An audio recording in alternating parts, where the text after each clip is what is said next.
FSU, Paul's a proud alum, so I don't know if he was going to ask you about them or not. So I will go ahead and ask. They've got to be better than last year. I think that's very much clear. But how much better can they be? Can they be more of what they were 2 years ago as opposed to closer to what they were a year ago? And why the optimism is so?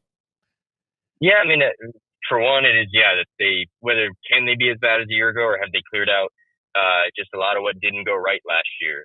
They've done that, and so I think that is pretty critical for where Florida State goes from here. But and they probably backed off a little bit on the portal. They still use it plenty, but I think last year's team was a shining example of what can go wrong when you go too heavily into the portal. So they were in a different way from Clemson, selective. They went out, they got their quarterback Thomas Castellanos. They made some good additions. They didn't lose too many guys who you would have looked at from last year's roster and said, well, they need to keep him if they're going to turn it around.